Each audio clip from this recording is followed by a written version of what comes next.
رب اشرح لي صدري ويسر لي أمري واحلل عقدة من لساني يفقهوا قولي. Mga magulang at mga kapatid, ako'y naniniwala na ang Islam ay ipinarating sa atin ng Allah subhanahu wa ta'ala at ito ay nagmula sa awa at biyaya ng Allah subhanahu wa ta'ala sa atin. At ang nagdala sa atin ng Islam na ating sinusunod ngayon ay ang tinatawag na mga ashraf, o tinatawag nating mga sharif. Kasama roon sina Sheikh Makhdum at iba pang mga sheikh na dumating sa Pilipinas na nagparating ng Islam sa atin. At ang mga sheikh na yun o ang mga ashraf ay mga asyaira. Ang mga asyaira ay ginamit ng Allah sa paglaganap at pagsuporta sa ating pananampalatayang Islam. Katulad ng mga sinaunang mga salatin o mga sultan, sila ay mga asyaira.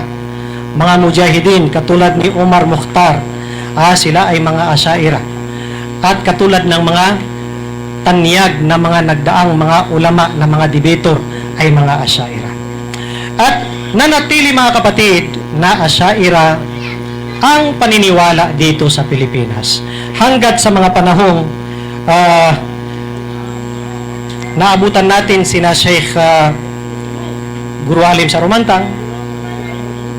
Ito ay isa sa kanyang kitab.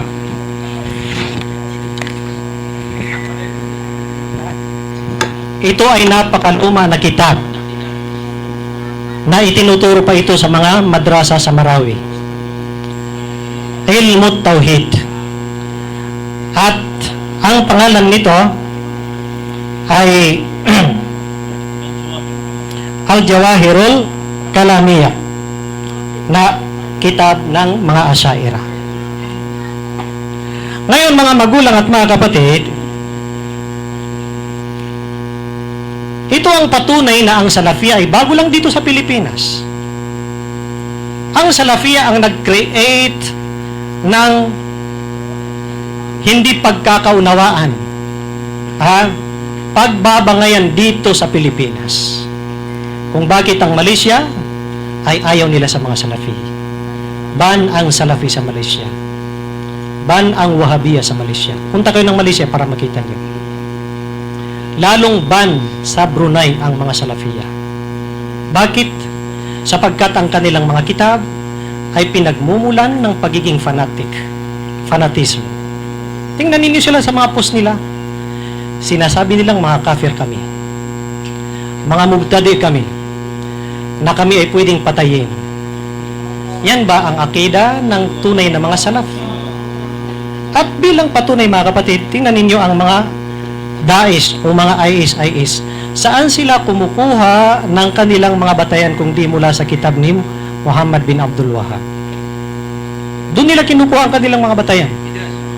Hindi mula sa kitab ng mga asyaira. Kailanman ay hindi involve ang asyaira sa ganito. Yan ang dahilan kung bakit pinakaayaw ko sa Salafiyya. Pinakaayaw ko sa Wahhabiyya sapagkat magulo sila. Hindi sila magandang kasama. Kasama sa kanilang akida na bawal magsalam sa hindi nila katulad ang akida niya. Lalong-lalo na kapag ang hindi nila katulad ng akida ay nagtuturo ng kanyang akida. Bawal sa kanila na ito ay salamin o bigyan ng salam, at lalo't bawal na ito ay sagutin. Yan ba ang tunay na akida ng mga Muslim na gusto ninyong maging katulad, mga magulang at mga kapatid?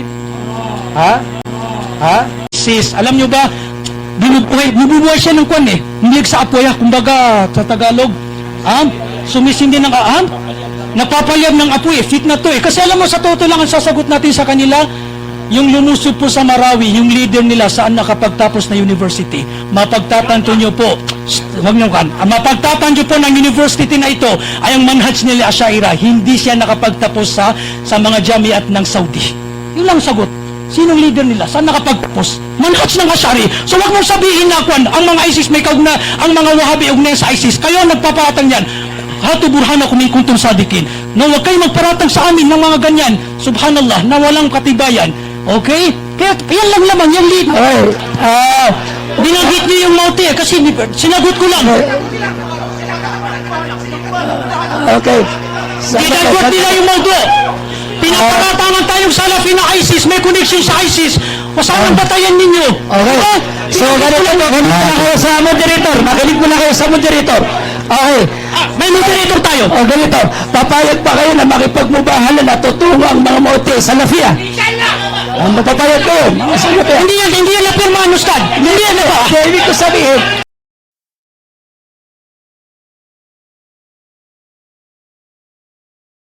داعش نتاج نتاج الصحوة في تقدير عادل الكلباني؟ هي لا شك لا شك. عبرت تعبير آخر قلت داعش نبتة سلفية. نبتة سلفية هي شلون؟ كيف نبتة سلفية؟ هم يستدلون، شوف يعني بعض الأخوان يقول لك أن صناعة استخباراتية وصناعة. الاستخبارات لا تنشئ شيئا جديدا، هي تستغل الموجود.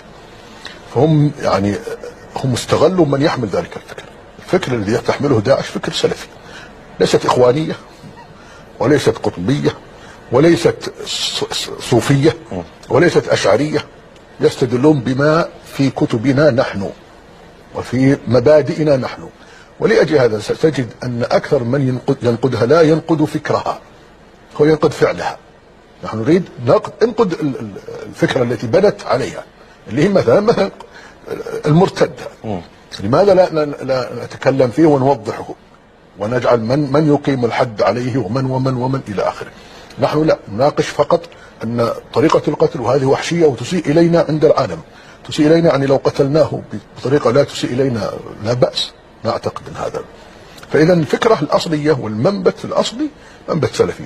نعم قد تأتي الاستخبارات أو دول أخرى مستفيدة وتنمي هذا وتسهل لهم الأمور، تعطيهم، وهي لا شك مدت بأسلحة ومدت بعتاد وترك لها مجال رحب للتسيير في الأرض.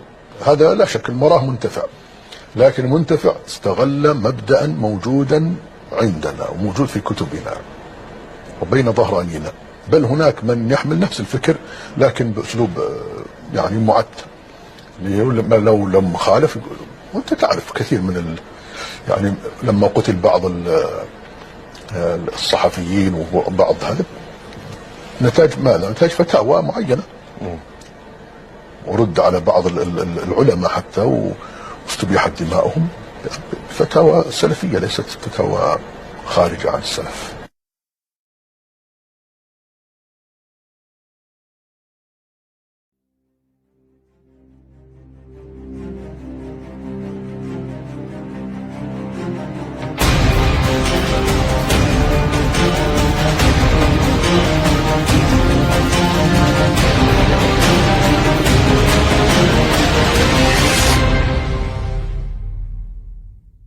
والقتل الآن في سوريا وفي العراق أساسه كله فكر الوهابي، كل هذا فكر محمد بن عبد الوهاب.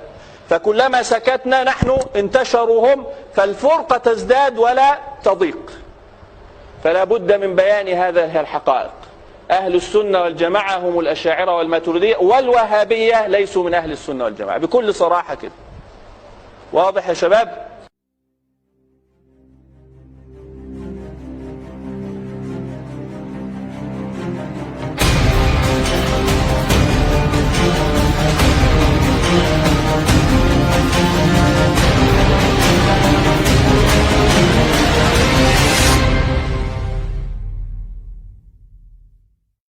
Sir, what is your take on what do you call this Islamist terrorism? Yung ISIS, Yes. the Abu Sayyaf. What is your take on? What we should guard against are the Islamic radicals of Saudi Arabia. They are the ones in this country. And the production of these radicals is actually schools supported by Saudi Arabia, established here, the madrasas. Saudi Arabia practices the most Puritan type of Islam. This is a sect that is called Salafis or Wahhabism. That's the purest type of Islamism.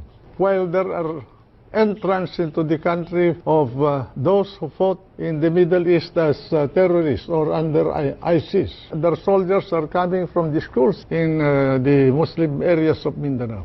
If you study this area, you will encounter very radical philosophers or teachings of jihadism. So this will be a long period of campaign that we have to undertake to eradicate this. This is a very dangerous. Even in Europe, they have, even in America, they have planted their own people already. Sir, you said martial law is not applicable now, but it is in Mindanao. As I said beforehand, martial law is provided by the people in their constitution to be used by any president at any time in the life of the country when there is a need.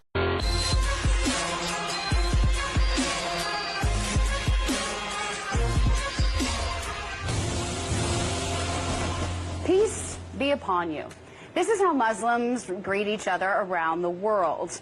The ideal society almost all Muslims strive for is, as the Quran puts it, Dar as Salam, literally the house of peace.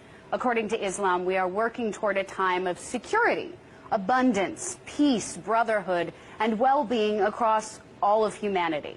Muslims believe that Jesus is the Messiah and that together with his return, all of humanity from all religions will be saved from chaos, war, conflicts, racial and ethnic hostility, and cruelty. So, if that is the beliefs of 99% of the 1.6 billion Muslims across the globe, how can the members of groups like ISIS claim to be speaking for the Muslim world? Because they get their beliefs from Wahhabism. What is Wahhabism? It's an ultra-conservative, ultra-orthodox, socio-political religious movement founded in the 18th century by a student named Muhammad ibn Abdul Wahhab, based on the teachings of Ibn Taymiyyah, a man who's called a fanatic by some, whose teachings were rejected by many religious leaders and teachers of the time. Wahhab, who studied Ibn Taymiyyah's teachings, believed that Islamic practices and the religion itself needed to be purified, that those not practicing those versions of Islam set out by Ibn Taymiyyah's teachings should be killed. In order to spread his views, Muhammad ibn Abdul Wahhab needed political backing. In 1746, he found that alliance with Muhammad ibn Saud. Through this alliance, and with weapons from the British, they were able to create the first Saudi government, which eventually grew into the powerhouse that is now modern-day Saudi Arabia. So how exactly does Wahhabism differ from other forms of Islam?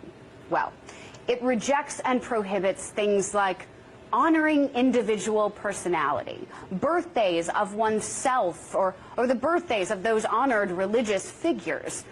Honoring of a person's death is looked down upon. They're rejecting visiting graves, building shrines that are either whether they're Islamic, Jewish, or Christian.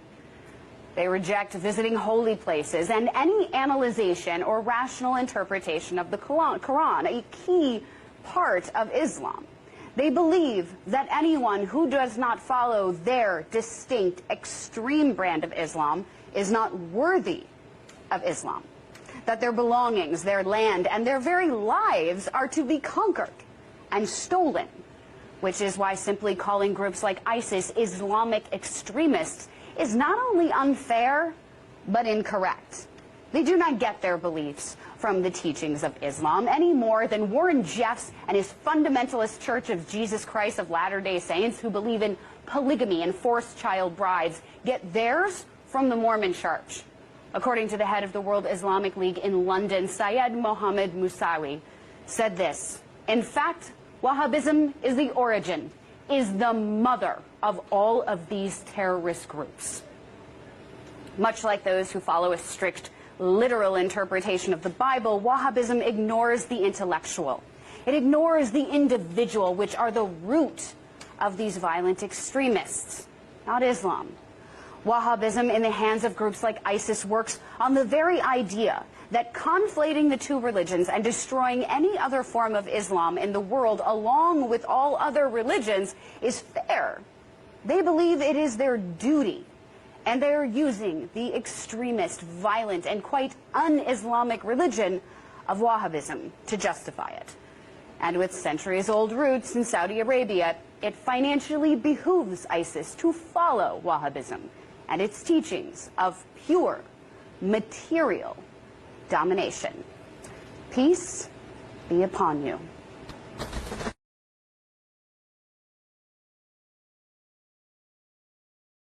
The first movement, and the one that I have actually spoken a lot about in a lot of detail, and wallahi one of the most scary and dangerous movements in our recent history, is the movement of Juhayman ibn Sayf al-Utaybi from Mecca.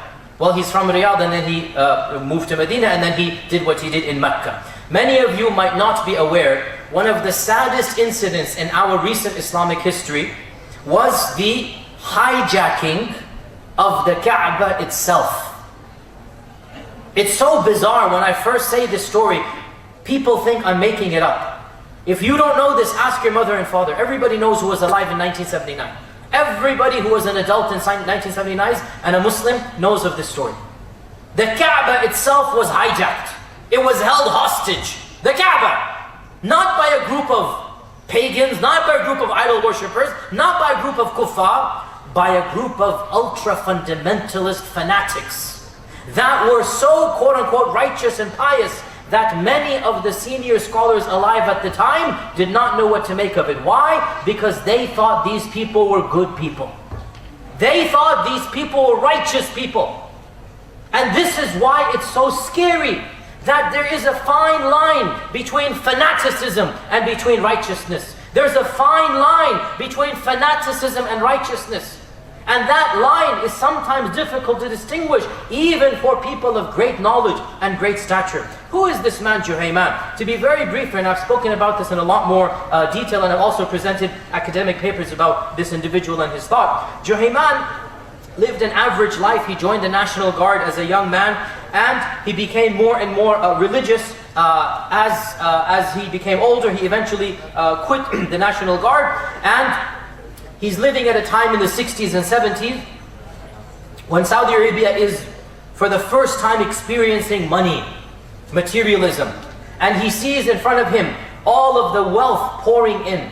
And he sees the changes in lifestyles. He sees people now living the life, building big mansions. He sees non-Muslims coming in, engineers, doctors, and their lifestyles also now being imported. And there was a time in Arabia when alcohol could be available. It wasn't as strict as it is now, that you could purchase alcohol. Music and television is now being introduced for the first time. Now this is a very Bedouin, very closed culture. Perhaps it still is in many ways. It's a very closed culture. And now in the 70s, for the first time, television was the 60s, excuse me, but for the first time, there are women without hijab on television. There is music coming on television. And this is enraging him. It's incensed him. He quits his job and he moves to the holy city of Medina, and he begins a grassroots movement, which was called the movement of accountability, ad-da'watul muhtasiba, the movement of accountability.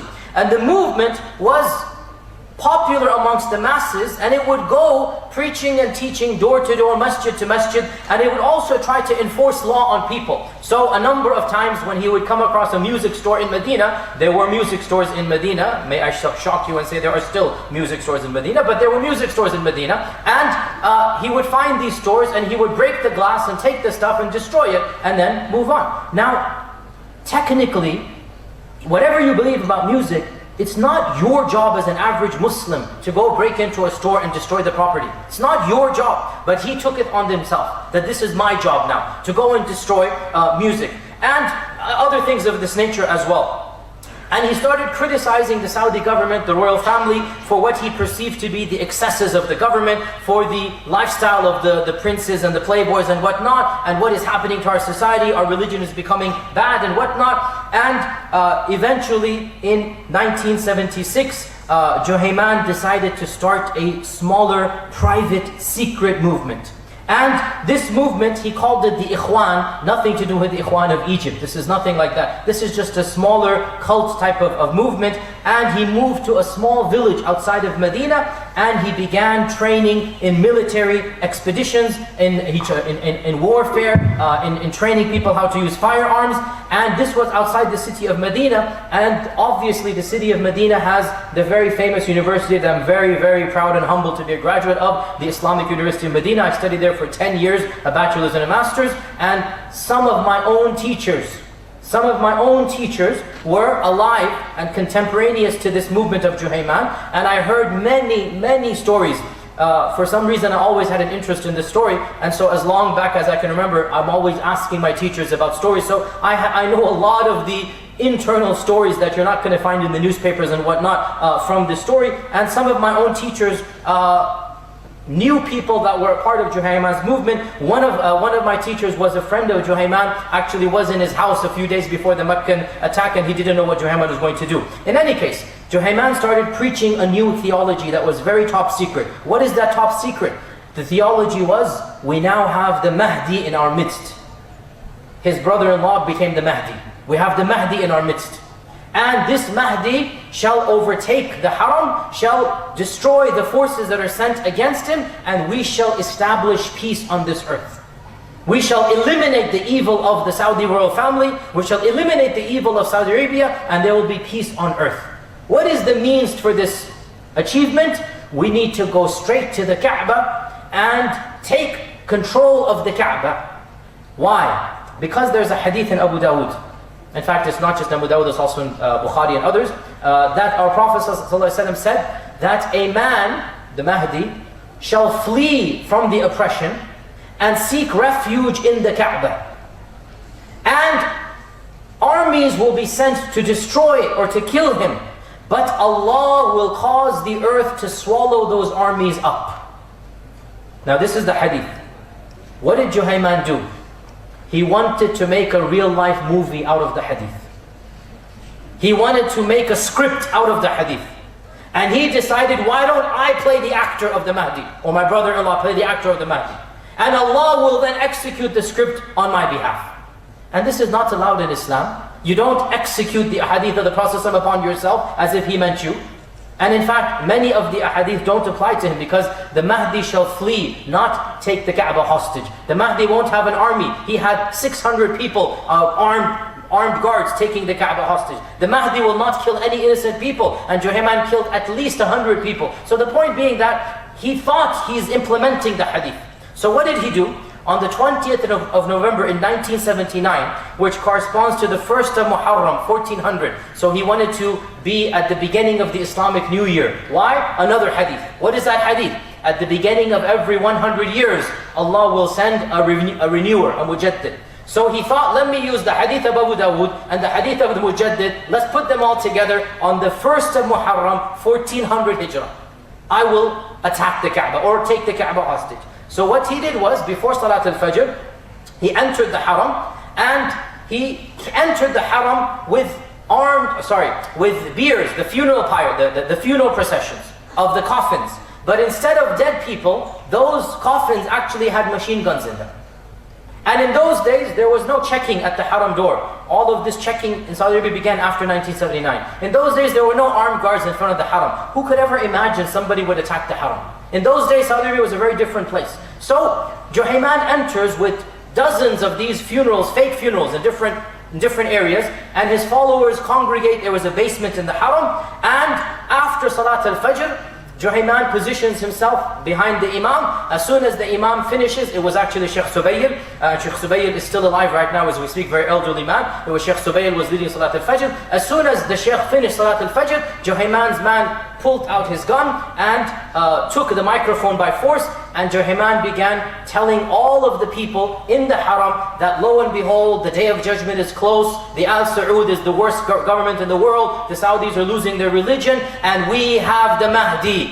So come forth and give your oath of allegiance to the Mahdi. And of course the people are totally confused. Many of them don't understand Arabic, right? Most of them are Pakistani, Indonesian, Malay. They have no idea what's going on. But he locked the doors down and shut off all the exits, and thus began a long siege, which I don't have time to get into. It's been documented in other places. For almost 2 weeks, the people were held hostage. The Kaaba itself was held hostage. Tawaf ceased to be performed. The 5 daily salawat were not said. And when the Saudi forces, who no doubt there's a lot to blame in terms of their military maneuvers, it's not my point here to point out which side did more of the mistakes. My point is to point out Juhayman's fanaticism. I'm not defending the ineptitude of the Saudi government and how it responded. That's a whole different issue. But I'm saying the fanaticism of Juhayman, that's what I'm concerned about in this lecture. The Saudis didn't know how to react. They sent a few troops in, and Juhayman's forces had snipers on, the minarets, the same minarets that you see all the way on the top. They shot down these snipers. Blood was shed in the haram, the holiest place on earth. Blood was shed. And the Saudis did not know what to do, turned into a siege. Eventually, after 2 weeks and over 100 people dead, the Saudis just stormed into the haram with tanks. The staircases you walk up, tanks went up. The doors you see, tanks pulled open those doors. Grenades were thrown. There was a shootout in the shadow of the Kaaba. It is estimated, nobody knows the truth, that around 500 to 600 people died in front of the Kaaba. And Juhayman and his followers were eventually caught. The Mahdi was shot in the attack. Some rumor that Juhayman himself shot him. And Juhayman was captured alive, and he was executed in front of the people in public after the trial and whatnot. And there is video, there is pictures. You can see Juhayman on YouTube.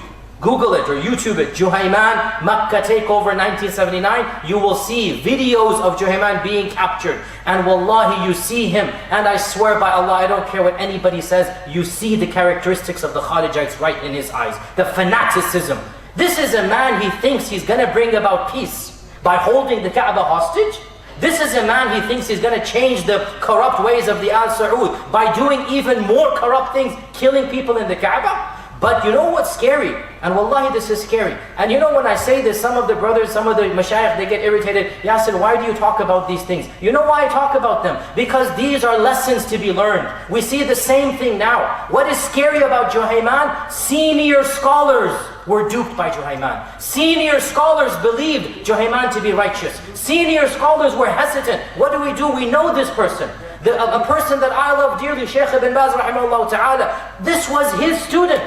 And when Juhayman was imprisoned before for the music stuff and the television stuff, Shaykh bin Baz himself wrote letters of shafa'ah to get him out of jail. Oh, he's just an overzealous kid, it's all right, he's not that bad. He himself wrote letters to get him out. Obviously, Shaykh bin Baz did not approve of the haram takeover, but what does that show you? It shows you that fanaticism exists in people that might otherwise appear to be righteous, even to our scholars. Many of my teachers, when I spoke to them about Juhayman, I swear by Allah, some of them would begin to cry. Why? Because they remembered their close friends who were killed in that incident. They remembered people that were a part of Juhayman's movement. One of my teachers, he said, most of the people, listen to me carefully, most of the people who joined Juhayman's movement were huffaz of the book of Allah subhanahu wa ta'ala.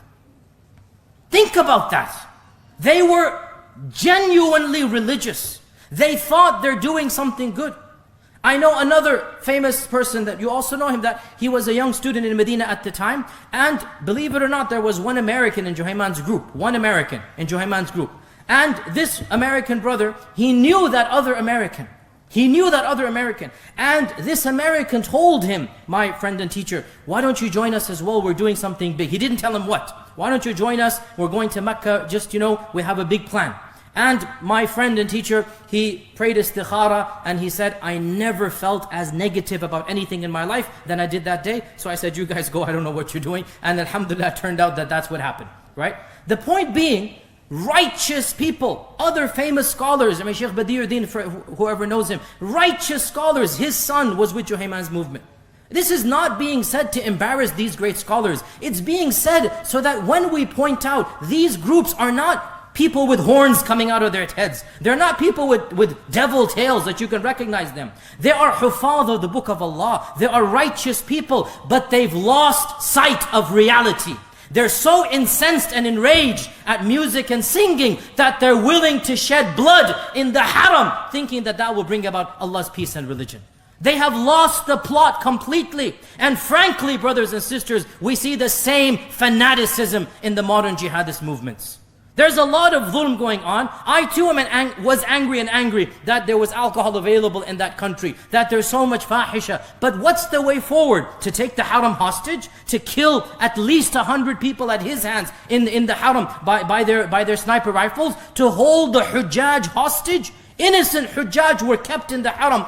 To be fair, eventually most of them, or maybe all of them, were released after a week. But still, for 1 week, for 5 days, you have innocent men, women and children in the haram who have nothing to do with anything, held hostage, terrified, not wondering what's going to happen. What type of fanaticism leads to this? My dear brothers and sisters, what did Juhayman's incident accomplish in Saudi Arabia? Absolutely nothing. Quite the contrary, after the incident of Juhayman, religiosity itself became something that was a bit dangerous. People with beards were monitored. People who showed up for Fajr. This is in Arabia, not in Tunisia and Egypt, which already used to happen. In Arabia, for the first time, religious people were put under government control. Religious people were rounded up and sent to jail just because they were religious, out of a fear of religious people.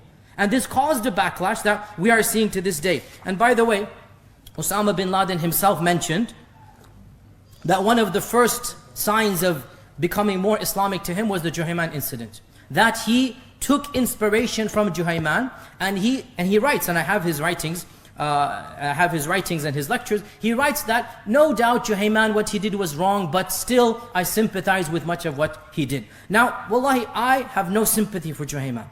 I have no sympathy, zero. You are going to kill people in front of the Kaaba. I don't care what your causes are. You are a fanatic. You are an overzealous lunatic, honestly. I don't care what anybody says. You have lost the plot.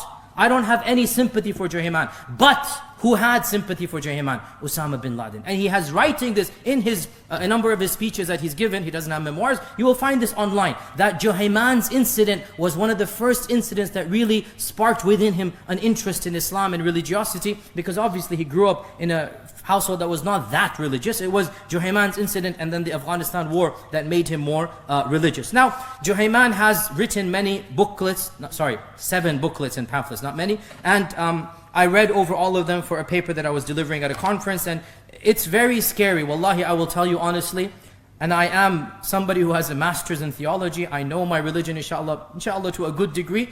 Wallahi, I was reading his documents with a fine-tooth comb. I was waiting to jump on something that I could say, aha, this shows that he's a deviant. Aha, this shows he's a fanatic. I swear by Allah, I could barely find anything that gave me warning signals. It seemed to be very solid, very well argued, very passionate.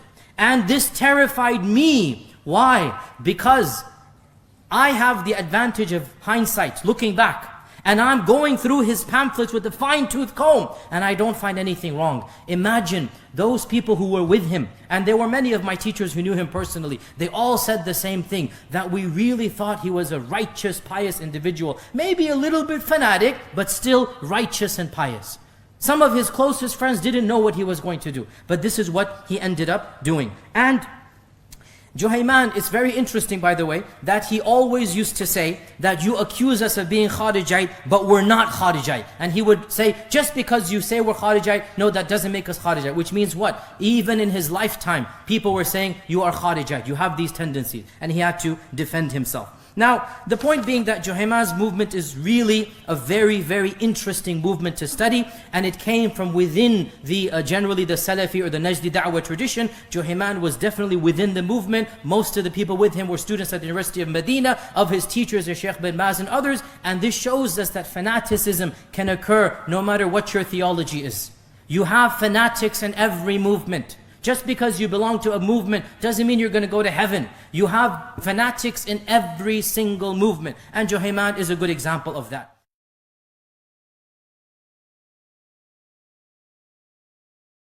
It's an ideology with a wide reach and a controversial past. It inspires movements and has been associated with violence. So what is Wahhabism?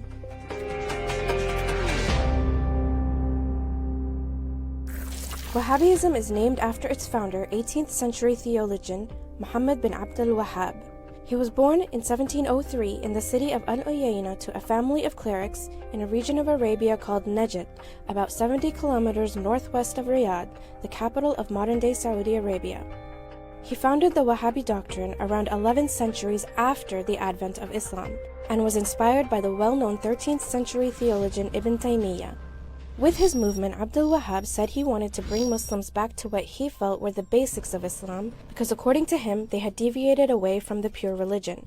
In Abdul Wahhab's most famous book, Kitab al-Tawheed, or the Book of the Oneness of God, he emphasizes that any misplaced reverence is an assault on God's unity itself. Much of the book warns against anything that he felt could be perceived as shirk, or ascribing partners to God, including some practices that remain part of the cultural fabric of Islamic spirituality, such as intercession, devotion at graves, and drawing pictures or images. Abdul Wahhab's followers and his supporters say that Muslims had strayed so badly from the pure teachings of Islam that they started, deifying trees and saintly figures and so on and so forth. Abdul Wahhab's opponents say that there was nothing like that, that these people basically accuse good Muslims of being fallen Muslims. Yasir Qadhi, Dean of the Islamic Seminary of America, says he was very much inclined towards the ideology a few decades ago and understands its appeal, but now finds parts of it to be problematic. The original manifestation by Ibn Abdul Wahhab himself was actually not only quite militant, but also quite fanatical in its excommunication of pretty much the entire world. Ibn Abdul Wahhab viewed the Ottoman Empire as being a manifestation of a pagan, un-Islamic, non-Islamic, anti-Islamic empire, and that essentially meant that he viewed the entire world around him to be non-Muslims other than his own one group. So if you wanted to be a Muslim, you had to be with him. Now, this version is not taught anymore. This version has been completely reoriented. Modern adherents to the school do not view this at all. In fact, it's difficult for them to even imagine Ibn Abdul Wahhab would actually say things like this, even though, of course, it's pretty clear in his books.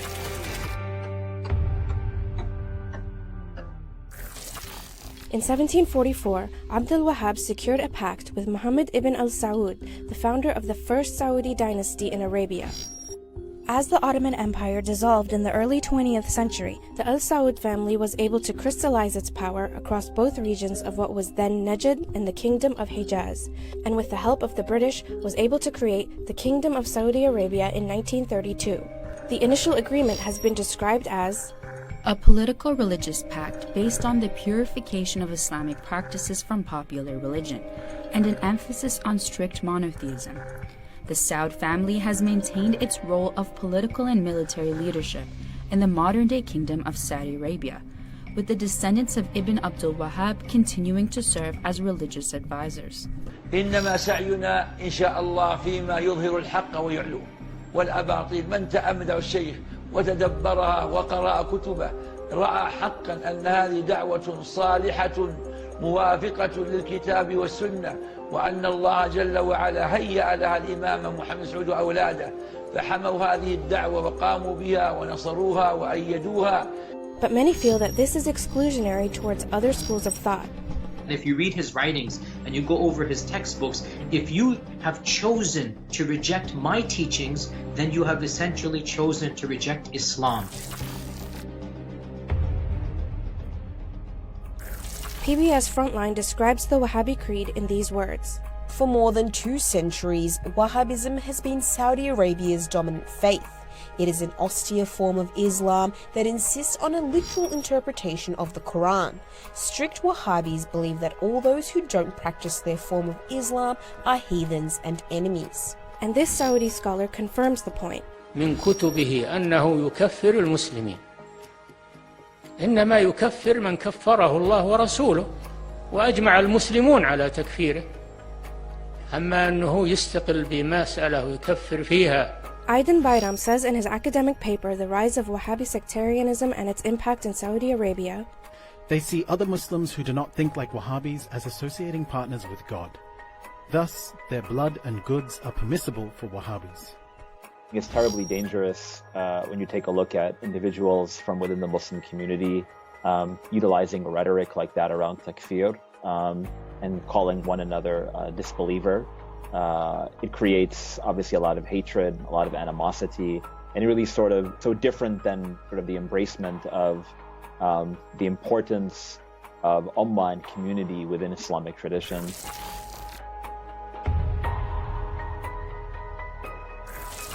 Wahhabism was able to spread with the help of Saudi petrodollars. Journalist Farid Zakaria says in a 2016 Washington Post column, "In the 1950s, Saudi Arabia's Wahhabi version of Islam, a product of nomadic desert culture, was practiced by a tiny minority of Muslims, perhaps 1 to 2%. Then came the oil boom, and Saudi Arabia, flush with cash, spread these ideas throughout the Muslim world." The reach of Wahhabism outside the Arabian Peninsula has been far and wide. The UK-based Henry Jackson Society released a report in 2017 stating that Saudi Arabia, since the 1960s, has sponsored a multi-million-dollar effort to export Wahhabi Islam across the Islamic world, including to Muslim communities in the West. In his book The Wahhabi Code, Terence Ward states that in Pakistan, General Zia-ul-Haq, after seizing power in 1977, imposed Sharia law and then gave carte blanche to create countless Saudi-funded Wahhabi madrasas. Hassan Bayev is a Muslim Chechen-American surgeon who worked under fire during the Second Chechen War. He describes his encounters with Wahhabis from Saudi Arabia in his memoir The Oath. These so-called Wahhabis were beginning to cause problems in Chechnya. They claimed our Chechen traditions contradicted the Quran. In another passage of his memoir, he states, I had been told that the Wahhabis offered young men what we considered large sums, from $100 to $200 a month, to join their movement. Asmiati Malik and Scott Edwards say in the conversation, in Malaysia, Saudi Arabia also donates to schools and universities to spread their conservative views. But Wahhabism, which is actually a strand found under the larger umbrella of Salafism, hasn't just been limited to the funding of madrasas and schools. The Wahhabi ideology has also been linked to many violent movements. It's been blamed for fueling the zeal of the 9/11 hijackers and for influencing groups such as Boko Haram, Al-Shabaab, and ISIS. It is correct to point out that some of the theology, dare I say much of the theology of groups like ISIS, actually do go back to the original teachings of the founders, which ironically the mainstream bulk of the followers no longer follow anymore. We're hearing news almost every other week of a bombing or a shooting that takes place in a place of worship, on Jum'ah, for instance, on Fridays during the communal Friday prayer, where real devastation occurs just for the sole reason that someone has a different ideology or a different practice than the other.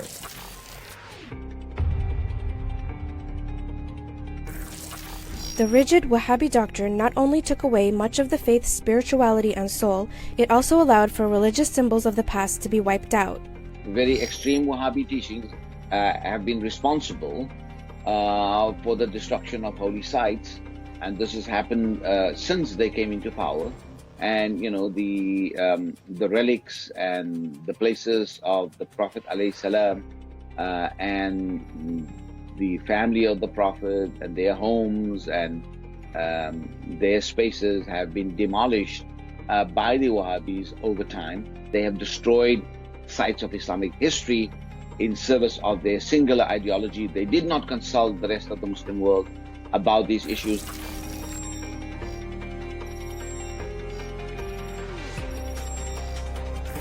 Some Muslims around the world acknowledge the Saudi government's religious legitimacy based solely on the fact that the holiest sites of Islam are under its jurisdiction. The great conundrum for most moderate Muslims is that the two holy cities of Mecca and Medina have been in Wahhabi hands for 90 years. Saudi money has strategically silenced virtually all criticism in the international media. So, is Wahhabism just another legitimate Islamic school of thought, or does it actually fuel sectarianism and violence?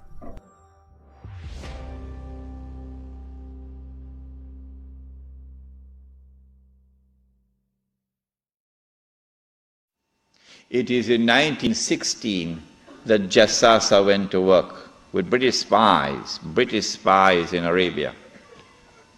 Lawrence of Arabia, of course, is the most well-known of them.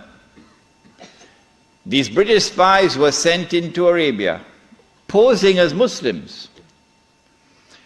And they went to two actors in Arabia, two. One was Sharif al-Hussein, who was appointed by the Khalifa in Istanbul as the Sharif of the Hijaz, Makkah and Medina, in control. Makkah was under the control of an Arab battalion, but Medina was under the control of a Turkish battalion. And I wish I could understand why the Khalifa insisted on the Turkish battalion under the leadership of Fakhri Pasha to defend Medina. I don't know why. So when the British spies went to Hussein, they offered him the moon. They offered him the moon. We will liberate the land of the hated Ottoman Turks, and we will give you independence and freedom, and you will now become the king of the Arabs. Remember, Britain is not talking about Khilafah. No, we'll make you the king of the Arabs. And we also prepared to offer you a little, you know what, just £7 million. Huh? £7 million at that time is what Bill Gates has now. Sharif Hussein, the great-great-grandfather of Abdullah in Jordan now, then betrayed the Prophet Muhammad ﷺ, betrayed 1400 years of history of this ummah, violated the plain and clear command of Allah subhanahu wa ta'ala in the Quran in Suratul Ma'idah, in which He commanded us, Ya ayyuhalladhina amanu la tattakhizul yahuda wan nasara awliya. Do not take the Jews and do not take the Christians as your awliya. Do not establish an alliance with them in which you become dependent upon them and subservient to them. Do not do that, says Allah. بَعْدُهُمْ أَوْلِيَاءُ بَعْضٍ. They are protecting friends of each other. وَمَنْ يَتَوَلَّهُمْ مِنْكُمْ فَإِنَّهُ مِنْهُمْ. Whosoever from amongst you turn to them for that kind of an alliance, you no longer belong to this ummah, you now join them. Inna Allah la yahdi al-qawm al-zalimin. Surely Allah will never provide guidance for a people who commit such an atrocious act of wrongdoing. And this is precisely what Sharif Hussein did, and what all his descendants from that day to this day have been doing. Sharif Hussein now accepts 7 million sterling pounds and enters into a military alliance with Britain and declares himself independent of the Ottoman Khalifa. Once the Khilafah in Istanbul had lost control of Mecca and Medina, had lost control of the Haramain, had lost control of the Hajj, you pull the carpet, you pull the rug from underneath the feet of the Khalifa. His Khilafah is now losing legitimacy. Can anyone be Khalifa? Can you appoint a Khalifa here in downtown Lakemba? Can Mullah Umar have been recognized as the Khalifa? No, why not? Because when the Hajj comes, Amirul Mu'mineen Mullah Umar will have to apply for a Saudi visa to perform the Hajj. Huh? And if the Saudis reject the visa, the Khalifa can't perform the Hajj. All right? And so the British calculated, if we can wrest control of the Haramain and the Hajj away from the Khalifa in Istanbul, then the legitimacy of his Khilafah will begin to crumble. And so this was 1916. The British spies then went to the second actor in the Arabian Peninsula. I mean, Britain has a PhD in deception. If you want to destroy the Khilafah, okay, you have to make sure that it cannot be restored. How can you take the entire world of Islam with so many ulama and ensure that not only is the Khilafah destroyed, but it cannot be restored? That's a tall order. How to do it? The answer is, you not only have to liberate the Haramain from the control of the Khalifa in Istanbul, but you have to put it in the control of those who will not themselves claim the Khilafah and will not allow anyone else to claim the Khilafah. And so long as these people keep control of the Haramain and the Hajj, the Khilafah can never be restored. Simple, isn't it? Simple, isn't it?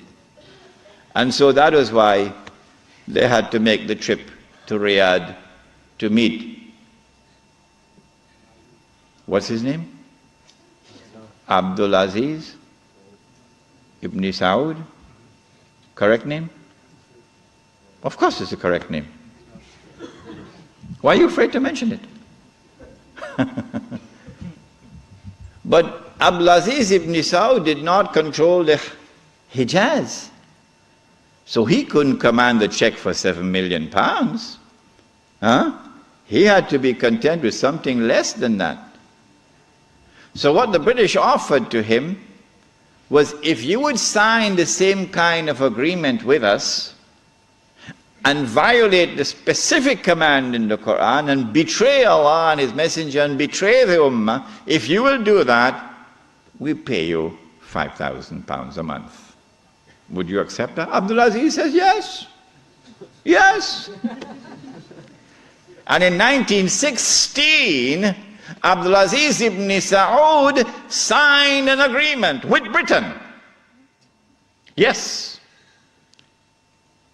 Which made of him a military ally of Britain, subservient to Britain. But when the Ikhwan, who were his military force, questioned him, how can you sign this agreement with Britain? And how can you accept this money from Britain, £5,000 a month? Abdulaziz ibn Saud says, this is jizya.